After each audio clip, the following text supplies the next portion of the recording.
SBS 뉴스입니다. 코로나19 신규 확진자는 어제 565명 발생했습니다.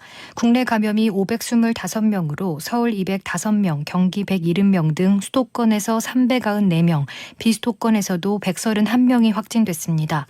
1차 백신 누적 접종자는 1,138만여 명으로 전체 인구 대비 접종률은 22.2%입니다.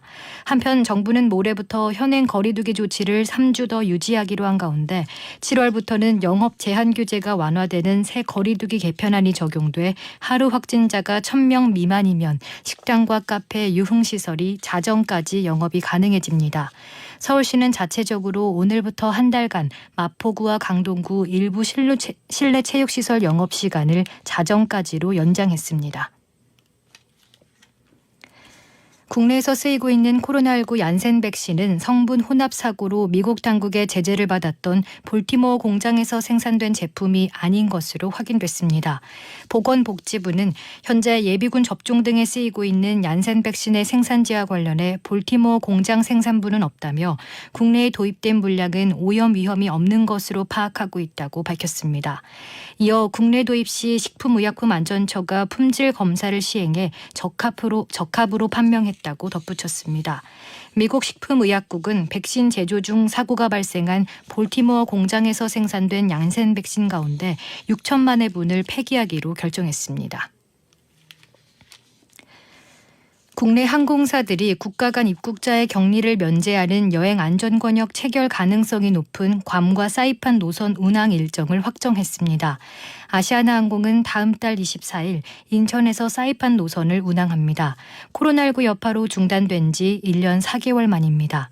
에어서울은 8월 12일부터 인천에서 괌 노선을 주 2회 운항하고 국토교통부에 홍콩, 일본, 베트남 등의 노선 운항도 신청했습니다.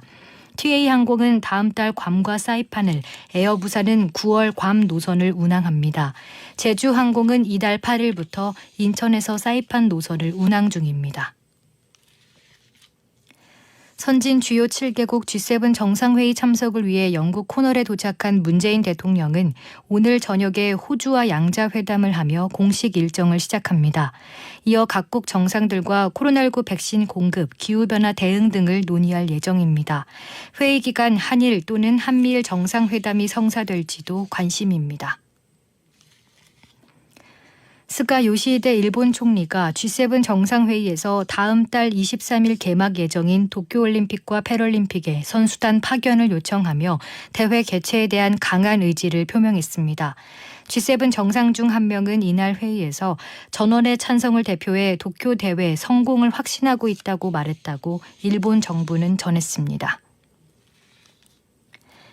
일본 후쿠시마 제1원자력 발전소 운영사인 도쿄전력이 원전 부진의 저장 탱크에 보관 중인 오염수를 바닷물로 희석한 뒤 삼중수소 농도 측정 결과를 확인하지 않고 해양 방류할 방침이라고 마이니치 신문이 보도했습니다. 측정 결과가 나오기까지 12시간에서 하루 정도 걸리는데 그 사이에 바닷물로 희석한 오염수를 보관할 장소가 없다는 이유에서입니다. 마이니치에 따르면 저장 탱크에 있는 오염수에는 64종의 방사성 물질이 포함돼 있고 보관된 오염수의 70%는 삼중수소 외 방사성 물질의 농도가 일본 정부의 기준을 초과하는 상황입니다. 오늘은 전국이 대체로 맑겠고 낮부터 남부 내륙과 강원 영서에는 가끔 구름이 많겠습니다.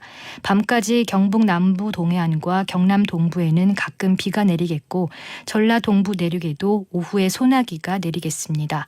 미세먼지 농도는 전국이 보통 수준을 보이겠습니다. 서울의 현재 기온은 29도입니다. 습도는 48%입니다. 주시은입니다. 뉴스를 마칩니다. SBS